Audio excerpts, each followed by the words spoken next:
Why do you say that, Father? You aren't afraid, are you? No, but I respect some of the superstitions of others. Often they are founded in fact.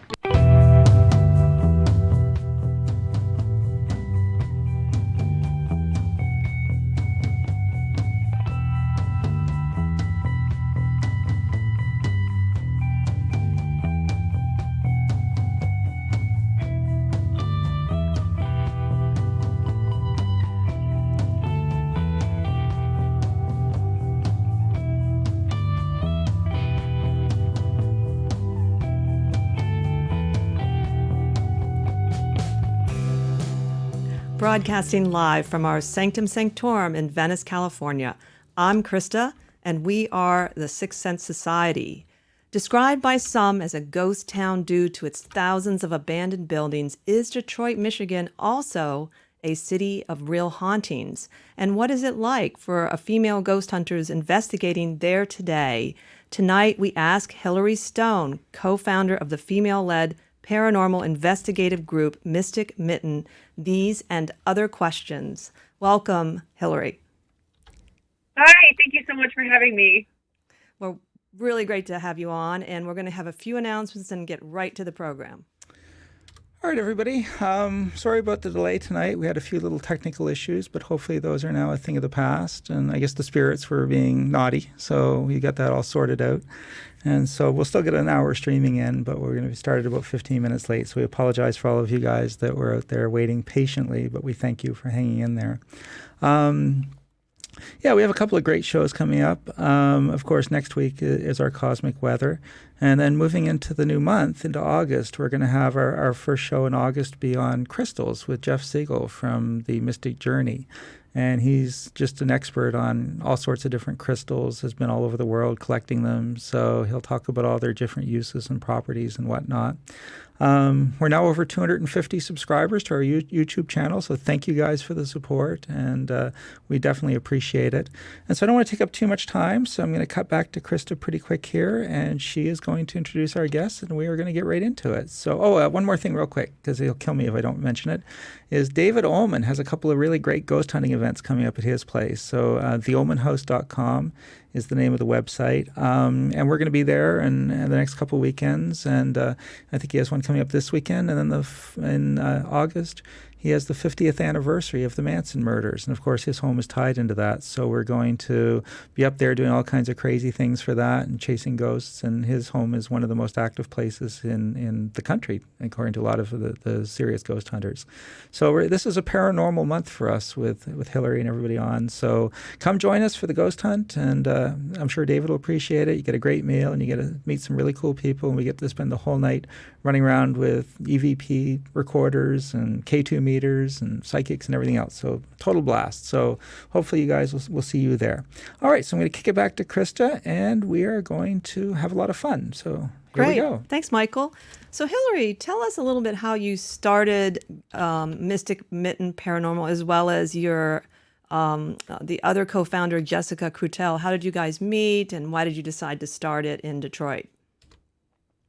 So when Jessica and I first got started, we both kind of bonded over the fact that it was difficult as a woman to find a paranormal group or a community to share our experiences and feel safe going out, in the typical ghost hunting circumstances at night, in kind of creepy abandoned places. And we wanted to create a group that would be kind of like the, kickoff for some kind of local community in our own hometowns where, different women could come and share their different experiences, having come from different perspectives and different walks of life, and have kind of a safe space, free of judgment, free of any concerns. And that was really why we started doing what we do. So Jessica and I actually went to school together. We went to College for Creative Studies in Detroit. Oh. And but we didn't know each other at first. So I ended up sitting behind her at our graduation ceremony, and she had bedazzled her hat very seriously. I don't remember what she did, but it stuck out. And so I remembered her, and I just had this kind of inner feeling like I'm going to meet this girl again. And there's some kind of project she and I are supposed to, fulfill together. And it took a couple of years, and mutual friends ended up hooking us up together. And we got together and had this whole conversation about, I'm doing these things. And she told me she was, interested. She'd watched ghost hunters growing up. And so we wanted to come together and start trying to learn and experiment and try some of these things that we had seen, but were maybe afraid, to tell anyone we were doing. And it really just kind of took off from there. So we do different, we bring in other women on an investigation by investigation basis. We also, she and I, travel and go to different people's homes and businesses. And so it's kind of become something that we never expected. So it's pretty cool.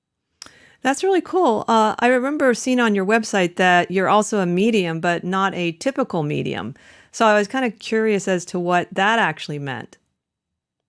It's funny, and I listening to your guys' episodes and your different show too. I've heard you talk about words and how words are kind of tricky, and I'm somebody who doesn't really like labels. Mm-hmm. But coming into a community where, people have these kind of defined roles, I felt a little pressure to kind of take that word on and use that. And the reason why I say I'm not like other mediums is because I have incorporated some, these ghost hunting techniques with these different tools that are associated with like paranormal investigation, as you see on TV, and started combining those with some traditional mediumship techniques. And, I'm very much still learning about myself. And that's another thing that's been really great about, this kind of collective of women that we've been able to kind of start, is that other women are experiencing these things too. And it's, something that seems to have much more to do with our humanity. And so, maybe women have a little extra, natural talent for it. Mm-hmm. But I think it has something to do with just the human experience. And we all kind of have these abilities, and just how you choose to develop them and explore them is kind of how it determines how you use them. So what is it like in Detroit, and how do you decide on a place that you're going to investigate? So Detroit's a very interesting place. I know we get a very bad rap. And we do have our problems here, but there are so many beautiful, especially coming from somebody who likes to see, the hidden beauty in things, or finds creepy and, decaying things beautiful. There's so much, that is still beautiful, needs new life breathed into it. And, just there's a ton of potential here. So when we hear different stories growing up around here, and part of our kind of like working playground for figuring out, these experiences we're having has been to kind of explore some of these stories. We have a very large amount. I'm not sure how it would compare, to anywhere outside of Detroit, but we have a very large amount of abandoned homes. We have very old historical homes, businesses, some of the most stunning architecture, that, of the 1920s that's in our backyard. And so, if we hear stories that, we heard growing up, we're particularly interested in exploring, we'll go check out certain, places to see if there's something any legitimate to that. But also, too, there are some places we've been that we're just so inspired by, the design of, or the architecture, or, like our art museum, the, objects inside. We're drawn to those places too. So did you grow up in Detroit? Yes, I have never lived anywhere else. I've always lived in Metro. So is Jessica too. So she's actually stayed in the same hometown. So we are Detroit, born and raised. That's amazing. You don't meet a lot of people these days that are living in the same place they grew up. Well, at least in Los Angeles, it's a little more rare. So, we love our state. Well, tell us a little bit about some of your favorite investigations that you've done so far. So I think one that sticks out is definitely, I think Jessica would agree with me too. We did an investigation at a private residence in Harrison Township, Michigan, which is a little bit east of us along the water. And what we were able to do there was uncover all of these historical records, this information. There had been documentation done by the Historical Society. And we were able to find photographs that ended up being kind of these clues that helped us put these different paranormal pieces of this case together with people who even didn't live inside the home we visited. So it was a very interesting experience, kind of like start to finish. It didn't all get documented for our YouTube channel, but there was so much work that went into this. And to have this level of, we had a Class A EVP, it was a direct response, this crazy voice we caught on one of our cameras. And to have all of those pieces coming together and create this perfect storm of, like, you know, the best investigation, the Harrison Township investigation was definitely one of the favorites. Was that the one with the little girls? I watched one that had the little girls. The little girl was being touched by children or little girls, or was that one? Yes. Yeah, that so was we cool. had been, yeah. I like that one a lot. Oh, so sorry. No worries. The little girl who had actually, she was a teenager by the time we got over there, but this was a experience that had been happening, you know, in this room for about a decade. And it was these little children spirits that were coming to her and wanting her to play. And it wasn't that the spirits were, you know, particularly scary. It was just, you know, as a child, this strange other children in your room. And that was very frightening. And her mother had gotten involved in it. And I think she was kind of a skeptical person before this all started happening. And then she started having her own experiences. But, you know, it was so interesting to watch how, you know, at least just because we're always learning while we're doing this stuff, how someone was able to establish boundaries and say, you can't do this, get out of here, she can't play, and have that seem to work, at least in some way for a while, was very interesting for us. So have you had moments where you've been scared by something, either before, during an investigation or even afterwards? You know, people ask us this a lot too, and I don't think in the moment, I think I get, you know, for me personally, I'm very fixated on what we're doing. I'm very focused, and that causes me to miss a lot of things in the moment too. So when we go back through things at home, there's often things we'll find. I find for myself too, the majority of like the creepy experiences that I have or the unsettling moments happen to me when I'm alone. And typically in between, like, sleep's right. How could it any other way, of course. But, you know, and it's a lot of times when I'm half asleep and I'm not, you know, totally conscious and feeling in control. But for the most part, this, you know, I've been having experiences since I was a little kid. It took me a long time to understand what was going on and articulate, you know, what was happening to me. But to a very large degree, I've gotten used to some of this stuff. There's still moments where I'm creeped out. There's still moments where I feel somebody watching me and I'm like, oh, I don't really like this, but I've learned how to manage it. So what were your earlier experiences? I'm kind of curious as a little girl. So it was funny. There was the one big one. We had my aunt come into my house, and she was a psychic and did tarot card readings and various meetings. We didn't know a ton about it. But so she came to our house and she said, do you know there's a ghost in your house? And we were like, no. And I never really connected the dots that this might be a spirit or the things that I was experiencing at night, you know, could have anything to do with that. But so what she did was walk into, my father had this closet where he would store different antiques he was collecting. He was a very avid fountain pen collector. So he had this box that he had recently bought, you know, maybe a few months before this incident happened. And she just walked into the closet, pulled this box out, and she'd never been in there before. She didn't know, and opened it up, and it had a false bottom. And inside this false bottom was this man's birth certificate. There was like a ring or a key. There was a couple different items. I can't remember exactly what it was, but they were very personal items. And she was like, well, there you go. That's it. Something like that would cause it, this very ornate desk box, whatever. So whether he was attached to it or not is still up for debate, I think, but it seemed to be something that this spirit was attached to. And so we were a family where 50% was like, oh, I don't know about this, and 50% was, you know, full believers. We all, you know, had our own experiences, whatever. But from then on, we referred to that room as George's room. The man's name was George. And so I had different experiences. I would smell cherry pipe tobacco, and I was, you know, young child. I didn't really know what that was, but I would say, Mom, I'm smelling burning toast. I'm smelling burning toast, or something's burning or whatever. And then I smelled someone smoking a pipe, and I was like, that's that smell.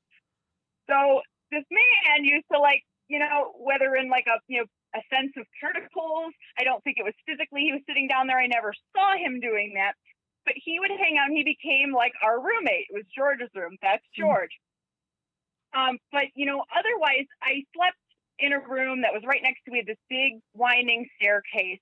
And this recurring experience I would have was with this person who I thought looked like a nutcracker. That was my kid brain. And my mom had a collection of nutcrackers, and that was the closest thing, I could relate it to. But it was this very strange experience. I would wake up in the middle of the night and my heart would be racing, and I would see this kind of strange, it looked like a person a little bit, but this nutcracker guy going up the stairs, and he would disappear and then come back up the stairs and disappear. And it was so strange because we lived in a newer house, it wasn't an old historic home. But so I started doing some research a couple years ago, having remembered that I had this experience, and come to find that the land that my parents' house was built on was a very significant location. So our whole subdivision was a significant location in like the French and Indian War. And so looking at these uniforms of these soldiers, I could see how I thought that was a nutcracker person. That's amazing stories. Wow. You found out about it early in life. So another thing I wanted to ask you about are your equipment that you use. What are your tools that you like to use? What are your favorite toys? So I have a particular love for spirit box devices. So, whether that's like the portal style device or your shack hack devices, I've experimented with that a little on my own too. I've always liked radios, and I've had a couple strange experiences, on non-spirit box hacked radios too. And so I think it was natural that I kind of fell into using those and experimenting with those. I love the K2 EMF meters. We have a new one that has digital display. Anything that lights up and can get anyone's attention. So much fun. That is true. They really are very seductive. I remember, I was kind of dragged into going to a lot of these events with Michael and our friend David, and you really do get interested in the equipment part. It's really fascinating, and you're right. The lighting up is very seductive, I guess. So you're a nonprofit though, so you will investigate in your area if people ask you. Is that correct? That you go out if someone has a haunting and investigate it? Yes, absolutely. So all of our investigation activities, as far as like client services, we would call them, are free of charge. So we are, we consider the fact that we're learning along the way, and we get to kind of, use our equipment, do some experiments. And then also help. We're coming from a place of wanting to help the people that contact us, and, even the spirits that are there potentially with these people. And so we do different activities outside that we're starting to kind of get going, and we don't really feel the need to charge for our services. So we like doing that way. That's wonderful. You do have a great YouTube channel. I'm just going to give a shout out to it. It's very well done. You can see the previous investigations. I watched a couple. I liked the Witch's Ball one in Memphis, Michigan, but I wanted to know what the teddy bear was about in that. I think it's called the Boo Bear. Yes, that is Boo Buddy. So Boo Buddy is an EMF meter. He's got all these different wires in him, these different functions. It's so funny. So what he's designed to do, he has this preloaded bank of phrases and questions, different things that he said. And if you leave a recorder in his lap or nearby him, he'll go through his questions and try and entice the spirit to leave an EVP in response. The theory is too, if you had some kind of child spirit, potentially that might be an easier, thing to talk to. But I don't know about you, but the talking teddy bear thing is kind of creepy. It is. I was like, what is that? Totally. But I can see where it could work in the right situation. I also watched recently the whole story of the ghost of the Blue Lady. And I've always liked in all these ghost hunting shows, I love these stories and legends, even though some of this was particularly horrible. But it is really part of the whole, I guess, lore of ghost hunting is the history part. And you do that very well, too. Thank you so much. It's funny. I think, to kind of go back to one of your earlier questions, one of the things that I in particular noticed is a certain kind of bias towards women in some of the ghost stories that we hear. Even featured on paranormal TV, it's often there's some witch or, some horrible woman who was this miserly person, and then, people harassed her and burnt her house down and whatever. And when we started to really dig into like the historical facts of some of these stories, what we find, is different situations like domestic abuse, these awful things that, these stories have, kind of taken on a life of their own and maybe given these poor women kind of this horrible reputation. And like, I wanted to explore that and think about trying to do something about that, or at least presenting, the facts or an alternative perspective. Hey, maybe look at it this way. If that was you, empathy. That's really interesting. I could see that happening because regular history books have a slanted view, and that's a problem with a lot of different groups, minorities, and of course, Native Americans especially. So that's really interesting. And do you find, I was kind of interested in the fact that you're an all-women's ghost hunting team, because it does seem like most of the TV shows, it's very masculine. And I used to think, well, wonder why that is. Is it because of all the tech? No, it can't be.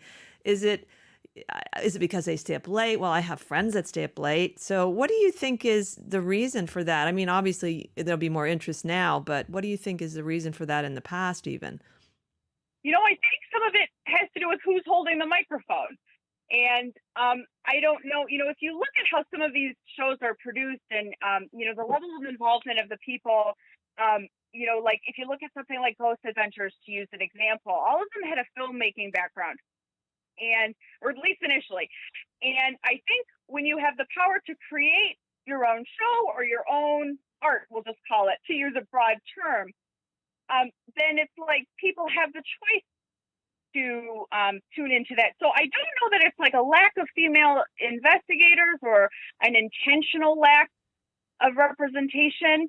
I just don't know that anyone's really stepped up or had a group where there was a woman taking a leadership role. I think that's kind of what's been more rare. You see oftentimes when there is a woman, they, kind of take the traditional role of like medium or psychic. And, there could be something to the fact that maybe some women are intimidated in getting into, tech things. But what I found and what, we found together is that female investigators are everywhere. And the people, the target market for paranormal media and a lot of this stuff is actually women. And so I think it's just someone's got to step up. That's great. Do you have a question, Michael? Yeah, just a comment really, but find my own camera here. When we're at David's, he has his ghost hunting events up there, and I have to say the majority of the people that go are women. There are a few men, but I would say that 70% are probably actually women that are into the ghost hunting, and it's really cool. And so I do think that women on TV as ghost hunters are maybe a little underrepresented. There's the one guy the one woman that hangs out with Jack Osborne. I forget her name now, Kat or something. But really, there's a handful, and I think that that's a misrepresentation. I think that in the ghost hunting world, there's a whole lot of women involved. I think you're right, totally.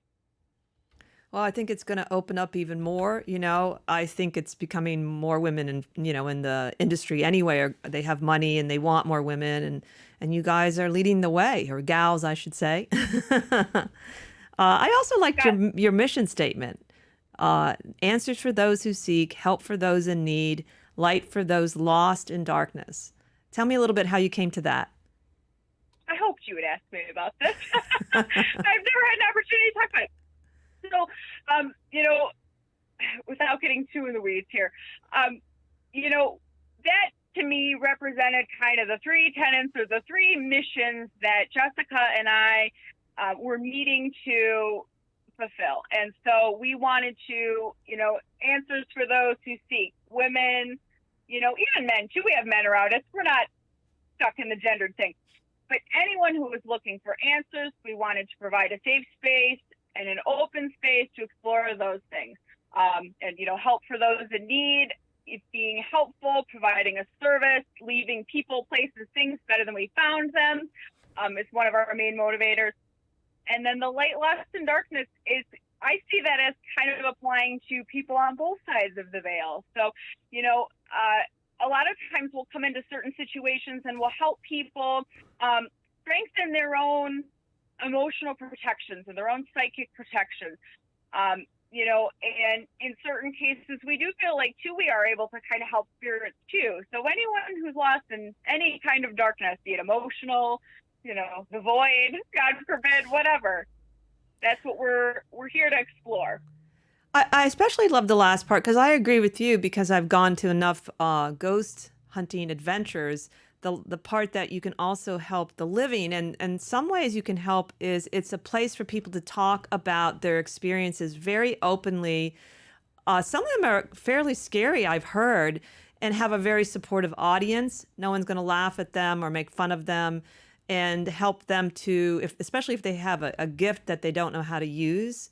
Or just get, some encouragement, that kind of thing. Because I thought this is very much for the living and the dying, in a sense, helping. Mm-hmm. Definitely. So let's see, what else can we talk about tonight that would be interesting for our audience? I did want to mention one thing that's, I love synchronicities. We did a show on signs and synchronicities. So when I was younger, we lived in Michigan. We lived in Midland and Bay City for like only a year. And it was in Midland, I believe, I was probably in my third grade. That's where I had the scariest and only real visual ghost story in my childhood. I had these terrible nightmares, and I would feel like someone stroking my neck at night. And I told my father, who, he thought I was just having a really bad nightmare. So he tried to help me with it, but at least he didn't, not believe me. But one night we were going down the steps and I saw this like man. To me, it was a vampire because I think I'd watched Dracula, but I probably wasn't really a vampire. And he was like in the window kind of glaring at me. And I just screamed and pointed and said, there he is. It was like as plain as day. And then later my dad said he really felt that house was very creepy for everybody. So it probably was a haunted house. And I don't know if he moved for that reason. We only stayed there for a year. But I said, well, it was in Michigan that I had my first real ghost adventure too. So, oh, funny. Oh, gosh. Yeah, because not a lot of people live in or visit Michigan, it seems like. I don't know if you guys know, and for the benefit of Hillary, but we broadcast our show from my Masonic lodge, and it's haunted. So if you're ever out in LA, we'll let you ghost hunt our lodge too, which is really cool.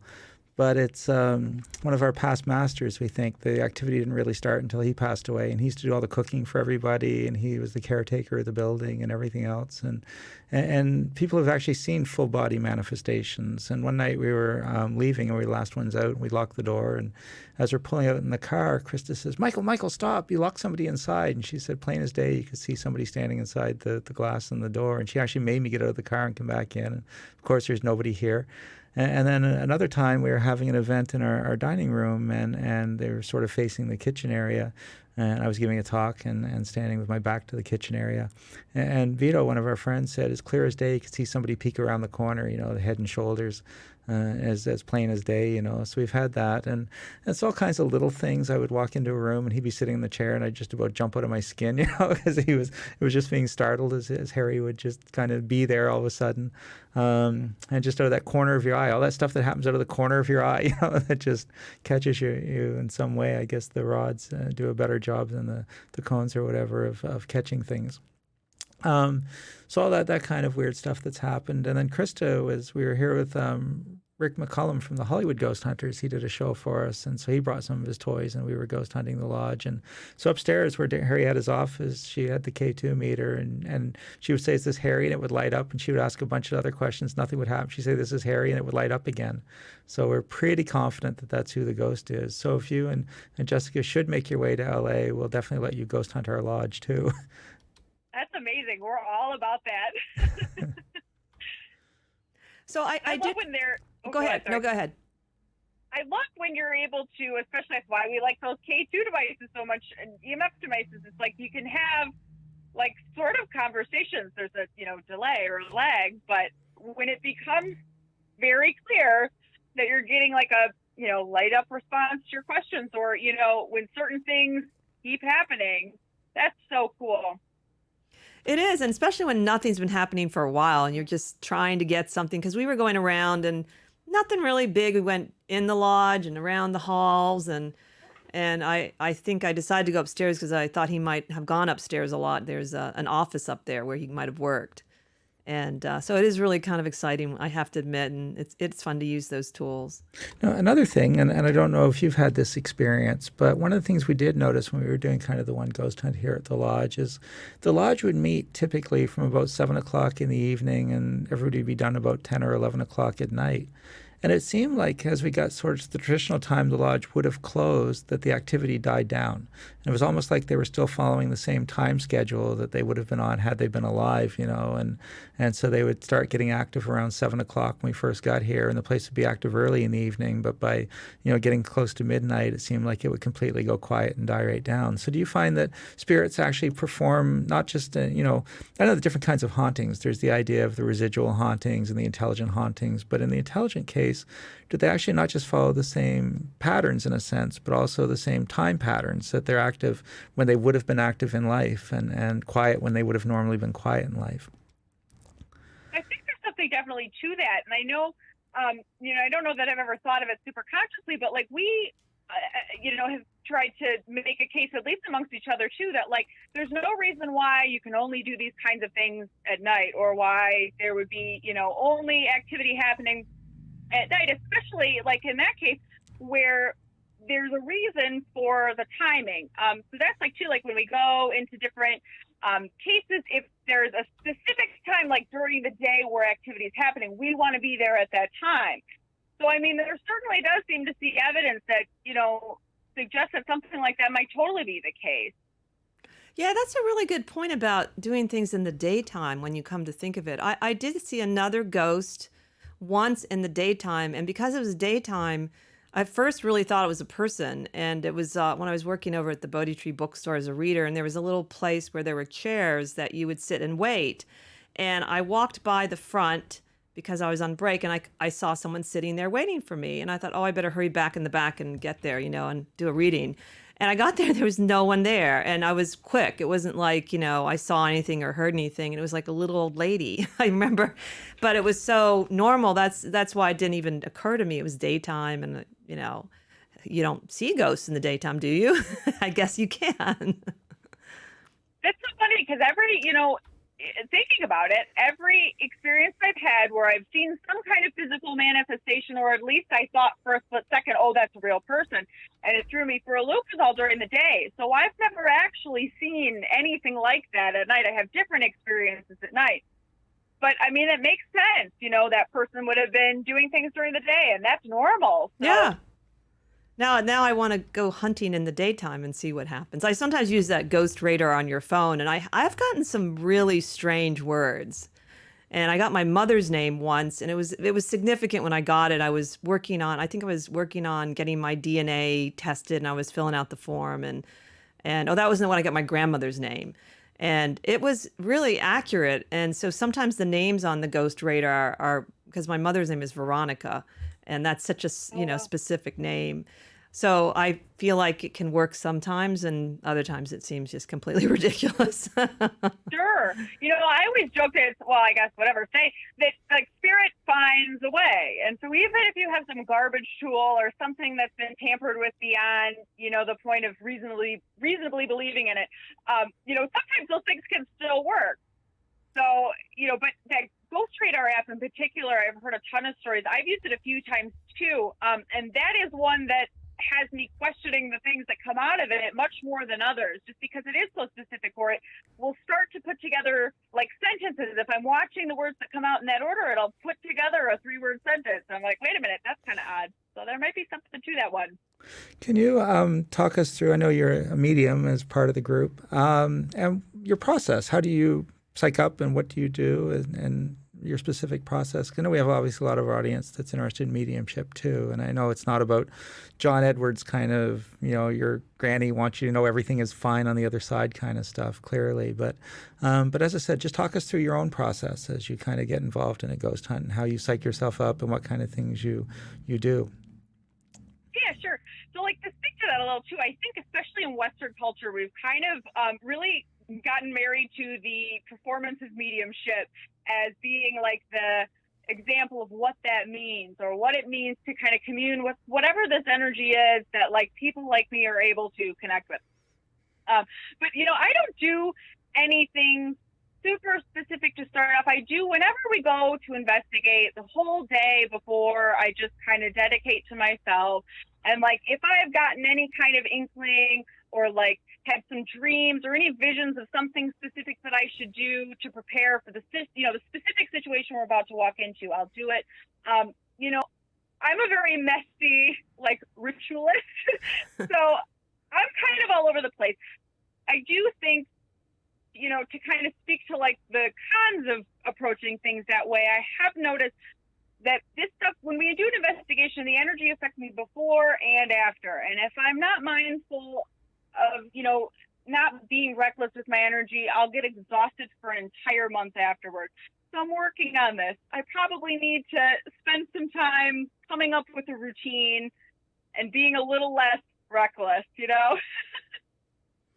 Yeah, exhaustion does seem to be part of the psychic phenomena in different ways. We have that even doing readings, this level of exhaustion that happens, and it's important to take the time to replenish it. I do think that probably taking good care of yourself before and during will help, but it also seems like you're going to be tired in some way, even if it's not a month. Right. It is inevitable, and that's something that I've just kind of like learned, I guess I would say. Different situations, especially now we're doing things, investigations with a much greater frequency. And so it's kind of like this marathon running rather than just sprints where I could totally exhaust myself, say, spirits, you can take my energy, it's fine, I'm going to go to sleep, and I can't do that anymore. Now, you said you had dreams sometimes. Do you have dreams before sometimes or dreams after an investigation? A little bit of both. And, I have to be very mindful about writing everything down. Otherwise, it's gone because it doesn't always make a ton of sense. What I'll notice sometimes is that, when there ends up being a spirit that we connect very intensely to or, have a considerable amount of communication with, sometimes they will choose, it seems, to like visit me beforehand. And I will have dreams with different like symbols that end up making sense later on, or I will see people. I will have dreams about like that kind of feel like I'm traveling elsewhere and I'm with this, like that instance with the picture I had seen. And, even Jessica's husband ended up having a dream, and he is like, the most skeptical person, not interested in any of this, about this little girl. And, remembering these significant details, she had this hair bow. I remembered her clothes and how they looked. And when we stumbled across this picture of these children at this schoolhouse that used to be on the land, there's this little girl with the dang bow and the same dress. And we were both like, oh, my God. Like, I have chills thinking about it right now. That's amazing. I love those old photos that you blend into your investigations. They really are. I mean, they're so cool. Old photographs really are, but it really brings it out in a way. It makes it very touching and human. It's funny, too. I think part of the reason Jessica and I are so attracted to the pictures and we collect so many of them, too, is that we have found that it's kind of like a window into that person. And oftentimes, especially with the super old photos, that might have been the only snapshot of that person that exists or ever existed, just because, those pictures were so expensive or they haven't survived or no one kept them. And so, like, having these snapshots of these people or these portraits of these people is kind of like keeping, a little line to that person. So there's definitely an emotional connection with just photographs, in general. And that's why we love using them so much. You're right. I just recalled when I was younger and I'd go to sort of the old time psychics, and they often had this technique. They'd hold your hands and they wouldn't say anything. You didn't ask them any questions at first. You ask at the end, and they would want to look at photographs of people. And then they would just talk about that. So I just recall that because not a lot of psychics do that anymore, at least that I know of. I was doing that before I even realized what I was doing. And I mean, only in the last 2 years or so have I ever sat down to do that intentionally. So I can't explain it. Don't have the words for it, or even the parapsychology, theories for it necessarily. But there is something to that. There is some kind of energy that we're able to pick up on, be it like sometimes I look in people's eyes very intensely and I just kind of float off and I will get things that mean something to the person I'm sitting with, or, that have some significance to the person in the photo. So it's an interesting thing to just experiment with and go in with no expectations. Now, in terms of coming back to ghost hunting a little bit again, of course, most people's exposure to it is television, as you said, with Ghost Hunters, or who I guess are coming back on the air on A&E. We're going to have Ghost Hunters back again and all that stuff. So so that is kind of what they see, obviously, and that along with hunting Bigfoot and things of that nature. But in terms of real life ghost hunting, do you find that the stuff on TV is similar, or that it's kind of a little exaggerated for TV and the real world doesn't quite work that way? So kind of walk us through, again, what you find is the comparison between the two. Sure. So now we've never participated in any kind of filming or any, been on the behind the scenes kind of crew or anything to see exactly how it goes. But as far as what you see and how that compares to, how things play out in real time, one of the most common comments we get is like, oh, this wasn't as exciting as I expected. Or they expect something huge to happen or many events to happen in quick succession. And the reality is it's pretty much like sitting in a boat and waiting for fish to come. And you have to kind of entertain each other and just wait and let the equipment do what it does, and be open to trying different things and just seeing what happens. Because, definitely TV does have a tendency to make it look like there's a ton of activity happening all the time. Mm-hmm. And reality is a little slower. It's a little calmer, but it's still there. It still happens. You just have to be much more patient. Yeah, it's really true. And it's a nice way to kind of get to know people. So I've been, especially the last times we've gone up to David's house, there are a couple people we've met and really clicked with and really enjoyed getting to know their stories of how they got involved and what they do. And so it's an interesting way to just connect with people with similar interests as well. Yeah, I would second that. I think that literally ghost hunters are some of the nicest people that we've met, and they're just cool and fun to hang out with and sociable. And from so many different backgrounds, it's really neat. That I was doing a couple tarot readings. We were at David's, and for this guy and this woman, not related, and it turns out that the guy had been in the CIA and the woman was currently a naval intelligence officer. And they're totally into ghost hunting, and how cool. And again, obviously very intelligent people, and we found people from all walks of life. But there is something that it's just, they seem like good people. And I know in terms of getting back to us when we're planning shows and hoping for guests and stuff, they're just some of the best people to communicate with. And so I think if you get the chance to hang out with ghost hunters, you'll make a lot of great friends. I think ghost hunting is one of the best social activities in the world at this point. So I second that. It's true. It really is. So that went out of my head. I was going to ask you something about, what if you wanted to start your own ghost hunting team? What would you suggest for newbies? I would even say, my first piece of advice would be, don't be afraid to explore things on yourself. Obviously, safety is a consideration.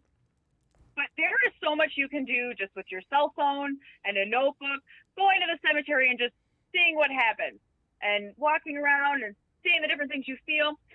So I don't even think people need to feel like they have to be in a group or start a group to do different investigative activities or ghost hunting. So if you want to do paranormal investigation or explore ghosts, anything like that, just go for it. You don't need another group. But that being said, if you do want to form your own group, it definitely helps. People are tricky. It's like herding cats. That's the reality. That's what you don't see behind, the scenes, behind the curtain. But if you have somebody in your life, even online, people you can share your photos with or your videos with, there's so many ways to participate in like the digital community of ghost hunting too. If you don't have anyone in your neighborhood, or like me, I'm totally spoiled 5 minutes away, Jessica, if you don't have that, it's okay. You're right. There's definitely a lot of Instagram ghost hunters too, and you can connect all around the world. And if nothing else, you learn a lot of history. Totally. Exactly. That's like, it's one of the nicest unintended side effects of it. If nothing else, when you visit a historic location, if there's no ghosts, you leave with this amazing appreciation of, this place. And we love that. We're all about, like, the daytime history too. It's fantastic. Yeah, definitely. And some of the buildings that are investigated obviously are pretty amazing. Some are certainly a little scary looking. Right? It depends on where you're going, I guess. So what would be one of your, let's see, funniest moments? Do you ever have any humor when you're ghost hunting? Oh, totally. It was funny to listen to some of your other episodes too, that other people have experiences of like sassy spirits or like jokey spirits. And like at first we were like, is this just us? Because you see on TV and it's like, oh, get out, go away, scary stuff. And we would get these very like snarky or sarcastic comments coming out of some of our tools, particularly the spirit boxes. We were like, this is great. Like, I feel like we're sitting and having tea. And so we did try and do that just to see what would happen. So you had a tea party with ghosts? Yeah. Oh my God, that's funny. How did that go? It was so funny. We did about an hour and a half, and we let the equipment run, and Jessica has this giant baby doll. It's this old baby doll. It's like broken. It's terrifying. It's got weird hair. It's like that creature in Toy Story that bad kid makes, whatever. Anyway, so she calls it Big Baby, and she brought Big Baby to our tea party, and this doll was sitting in between us. And for about 45 minutes to an hour, nothing's happening. None of the equipment's going off. Nothing's coming out of the spirit box. And at one point, I just had this thought, like, is this doll scary? And it just, the K2 lights up like a Christmas tree, and we start getting these responses. And I'm like, did we scare you? Oh my God, we didn't meet you, and it's going off. Like, we freaked out whoever was in the basement. And we didn't expect that at all. Well, yeah, some of those dolls, what is it about dolls that can be so creepy? It's like when you think about it. I have one like that. I put it somewhere. I hid it.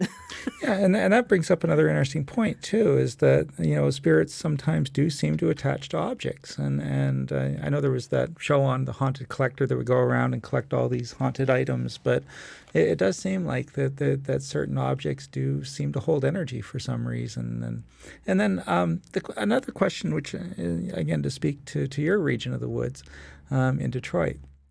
I know that Detroit did go through some hard times there, obviously. That was on the news, and there were a lot of people that lost their properties and their jobs and parts of it that became almost desolate. And I was wondering if the emotional impact of that, there had to be clearly a lot of emotional energy associated with that. And how did that affect things on a paranormal level in Detroit? Did energies feed off that sort of negativity? Did it bring out a more negative aspect and maybe some of the darker energies that you might encounter? Or did it not change it at all? It's tough for me to speak to that too, because we have never actually, or, just to speak to my own experiences, I've never encountered anything that I would consider like super negative or demonic or anything like that.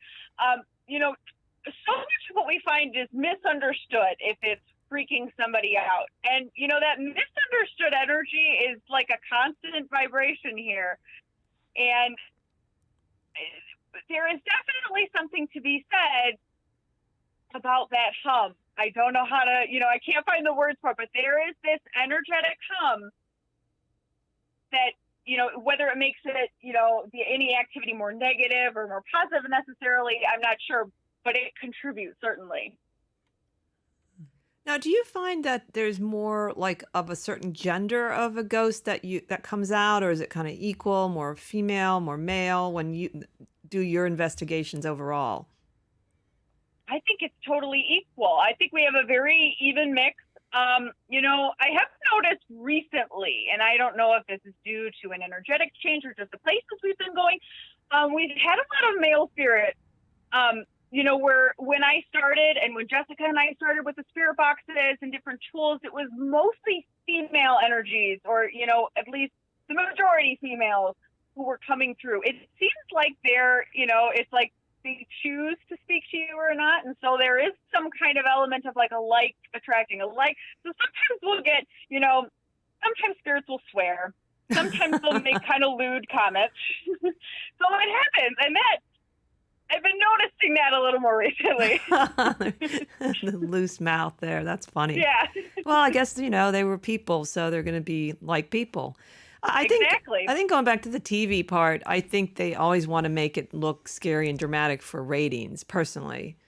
That's why they leave out most of what happens with the paranormal. Right. Well, and it is. I mean, especially if you're not doing tricks or dancing or entertaining them or whatever, but, there is a lot of sitting and just watching the dark room or listening to the dark room. And I can see how that's not good TV. You want the spectacle. So I think, too, to kind of add to my answer to your question earlier, I do think that they choose particular tools and equipment or methodologies that have, pack a visual punch because that looks good on TV. So I don't know that they're faking things all the time necessarily, but there is kind of a conscious choice. This will look cool on TV, so let's do this, which, whether or not that's bad is up for debate. I guess they might edit some too, obviously, to put it all Certainly. together so quickly. That makes sense. Dead air. We shouldn't have dead air. I was waiting for the next person to talk. I was trying to wait. It's a story I wanted to share with Hillary that I think she'll find interesting. And we talk about full body apparitions. And I've seen things, obviously, and I'm convinced beyond anything that there's something beyond the physical. And I don't think any of us that have been in this for any length of time believe otherwise. But there was a lady I worked with and was friends with, and her name was Bev. She was a little rough around the edges and kind of a practical joker and a character, and she worked at a little convenience store on the back shift, and I've often told this story. And I got to know her over a period of time. And then one year she invited Krista and I to her home for Christmas, and we'd never been to her home before, so we went because we had no family in the city. And we get inside, and there's pictures of this teenage boy everywhere and candles. It turns out she had one son who was a teenager who was killed in a car accident. She never told us about it. I never even knew. And I'd known her for a long time, and she'd never mentioned him. So after she knew that I knew about her son, and I was into weird things like tarot cards and probably was going to make fun of her, we were talking one night. She said, this strange thing happened one night. She said, I was standing here at the cash register, and this car pulled up, and this guy got out of it with a long coat on. He walked up to the door, reached for the door handle, and he froze. And standing inside, plain as day, was my son and my father. And he said, and they looked at him, and he looked at them, and you could see he was scared. And he didn't come in the door. He got back in the car, said something to the guy driving, and they drove off. My son waved at me, and they vanished in front of my eyes. And she said, and about a half hour later, the cops came in asking if I'd seen the guy. He had a shotgun under his coat, and he beat up the clerk up the street and robbed that store instead. And she started to cry when she told me that story. So if ever, and the reason I know that she wasn't exaggerating is that was her sacred thing. You do not joke about your sacred thing. You don't exaggerate about it. You don't make stuff up. And so, we talk about the power of spirits to be intelligent. I mean, clearly that's an intelligent thing. That's not a random thing, and they had no even particular connection to that particular place, but they did to her. And so I think that was, I cried, as she was telling me the story, it was pretty amazing. Yeah. So things like that, again, I think are not going to happen every day. But I think that the idea, and we're talking here at the lodge, we've seen full body apparition of one of the members here and whatnot. I don't know if have you seen apparitions or spirit people, or have you personally had those kind of experiences? Yeah, I think I am, like I said, I'm still kind of figuring out a lot about what this means to me or what these experiences are. And so it's like you described earlier, it's like little flashes. I have seen there's one experience that, I always kind of reference when I talk about this. I saw this woman, I was coming down the stairs into this basement. This was during the day. And it was like a physical person, like a solid person that I saw. It was a woman in like a robe. And it was like she saw me and I saw her, and we both were embarrassed. It was and I thought I had walked in on a woman doing her laundry, getting dressed, but we were in a hardware store, so that wasn't normal, and that wasn't really happening. But so then she just kind of disappeared. It was like I blinked and she was gone. But I had this burned image of her. I could have sat down and drawn it. I don't know why I didn't, but So, and that, I know that to be a spirit. I've had other experiences very similar to that, and I don't know what's going to happen. It just happens. But as far as a full standing for several seconds hovering there, I have never seen any kind of manifestation like that yet. Who knows? Maybe I will. But it's always very quick and fleeting, and it's always kind of the same. Yeah, I think the ego has trouble processing what it sees, because when I've seen whatever I've seen, even afterwards I'll go, did I really see that? Especially the one in the lodge. I was like, yeah, I really saw. I just thought it was a person. That's why I think I really trusted it, because I really didn't even occur to me it was a ghost. I was like, oh, look, there's someone there. Just forgot. It wasn't a floating sheet. Yeah, So. and it wasn't a floating sheet too. And didn't have any, negative energy to it. It just looked like a Right. person looking at me. And I think that's what happens a lot, is when people see spirits, maybe they don't even know that they've seen one, because they're just ordinary. They're not doing anything provocative or sassy at the time. I did meet someone in Nova Scotia when I was there. I lived there for a little while, where I met Michael. And there was a young woman came to me, and she said she always could see spirits. She's the only person I've ever met like this. She never went into being a medium. And she said it was really annoying a lot, because she'd be going about her day and they'd be following her around. And it seemed so believable because of that. None of them were really scary either. It was just like someone bugging her too much. So I don't know how she got to, live with it, because she's still quite young. But since she was a little girl, she said she always saw spirits. It is interesting too. It does seem to differ, I guess, from person to person, and maybe it's how well you've cultivated that ability or anything. But it's funny too. I often wonder, when people say that they're seeing spirits all the time or constantly, if that seeing is your word that you're using to describe it, because it is kind of a multi-sensory experience. You can probably relate to this too. It's I don't know, a sense that we don't really know much about. And so maybe the words that people choose to describe that or whatever is more about their experience, rather than physically seeing stuff, they're there, but I don't know. I just guess No, that's really a good point. That I think there is your mind's eye, where you can see things too. And that's legitimate. So that happens a lot for me if I'm doing some kind of deep meditation and I don't see it clearly. What it seems like, the way I describe it, is like a negative, like those old film negatives. The image is close to that. Even that, it's not quite clear, but it feels like a negative imprint in my, and I think you can learn to get more clear, but that's how I'm at right now. And so you're right, maybe that she used that word, and maybe it wasn't quite like me visually seeing, you or Michael, not quite the same.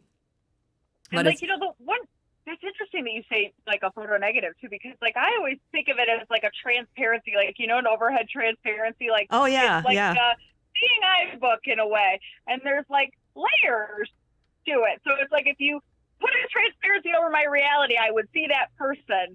And so sometimes that does happen, during the day or randomly, but it's not, the magical realism I would like to live in. That's a really cool idea. I really like that, because it goes with the idea that we have these filters we need to survive, or if we saw everything, we'd all go crazy. And you can learn to open up your filters. And that's what, that's what some people do naturally, and some people learn to do. It's supposed to be obviously a side effect of meditation and spirituality, is some psychic abilities opening up, or perceptions of what really is around you. I also remember Edgar Cayce, who I'm very fond of him in terms of, his teachings and who he was as a person.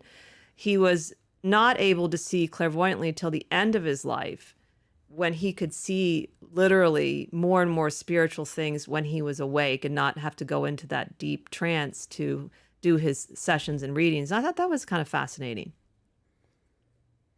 Yeah, some people will say, I've had this conversation recently, even, that the idea is too that just given with time, I guess, all human people, it's as you near, the end or get closer to the end of your life, it's this veil is lifted a little bit. You can see some more. So even for the everyday person, and not an Edgar Cayce, it seems like there's something to that, which is interesting. Yeah, it makes sense, because you're getting ready to transition, as we are now. It's coming to the end of our show, and we thank you so much, Hillary. We're sorry about the technical abilities early, folks. And to contact Hillary, it's www.mysticmitten.org. Is that correct? That is correct. and we hope to have you back. We thank you all for watching tonight, and we'll see you next week.